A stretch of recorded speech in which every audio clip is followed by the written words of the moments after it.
The Yakuza series has had doppelgangers or namesakes before. Some are great, some are decent, and some of them make you just ask, why?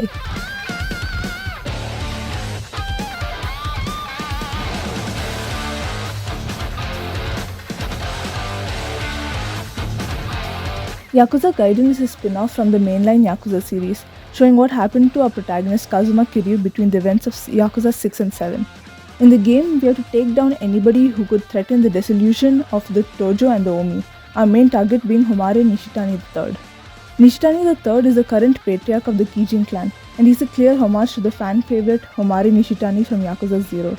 The original Nishitani was charismatic, entertaining, and memorable despite his short appearance. So why did Nishitani III, one of the main antagonists of Gaiden, lack the same impact? For that, we have to dive into what made the original Homare Nishitani so great and compare that to his newer counterpart.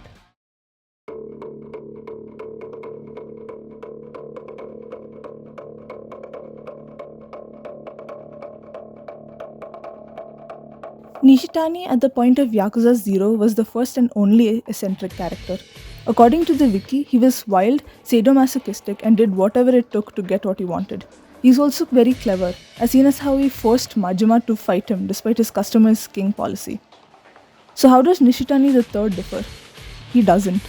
He's wild, sadomasochistic, and does whatever it takes to get what he wants. Or at least he tries to. And that's the problem. Put a pin in that.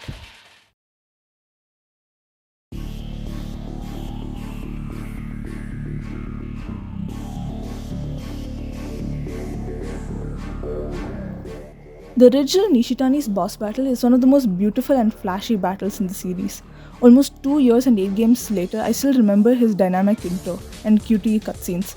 Not to mention the way he fucking crawls towards you, upside down like some sort of sleep paralysis demon. Paralysis. Nishitani III didn't have the same sort of effect on me. It's only been a week since I fought him, and I still had to go to YouTube to rewatch his fight. His moves are interesting for sure, but there's nothing that particularly sets him apart, which is the same problem as before.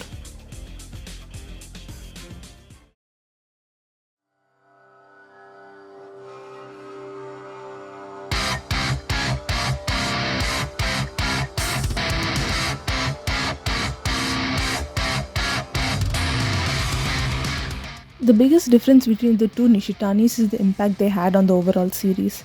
The original Nishitani's impact doesn't even need to be said.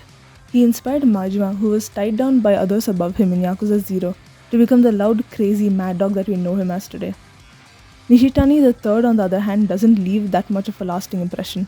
This is also due to Gaiden's short runtime, but you don't spend a lot of time with him, and what you do spend is grinding his ass into the ground, or throwing him off cranes, or watching him get hit by a car. We rarely see him be as dangerous or charismatic as the game tells us he is, which leaves him feeling very two-dimensional.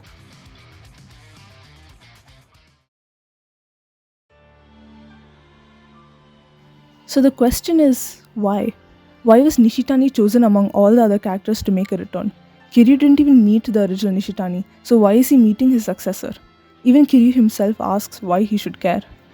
If anyone, it should be Majima who meets him, but he doesn't. The only character Nishitani III leaves an impact on is Shishido, and that's if he ever returns in a future game. Taking a pre-existing character, copying them entirely, and making them out to be a whole new character isn't paying homage. It's a shallow attempt at fan service. There is little to no attempt at making Nishitani III into his own person, rather just a caricature of his superior predecessor to get people interested. And the thing is, the Yakuza series has done this trope right before. Jungi Han was a minor antagonist in Yakuza 6, with his doppelganger appearing in Yakuza 7. Despite having the exact same name and face, the new Jungi Han shows differences in personality, fosters new relationships, and just becomes an individual separate from the person he was imitating.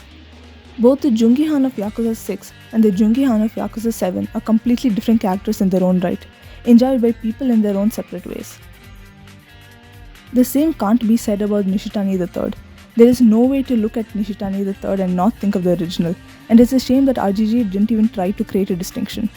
It's mentioned he was originally from the Jingwan Mafia, but that interesting detail was never brought up again. In the end, all I have to say is that Nishitani III was a chance to explore themes that RGG wasn't able to with the original Nishitani, a chance they dropped entirely. The game currently leaves him off as a very surface level character, that only looks incompetent when compared to his previous patriarch.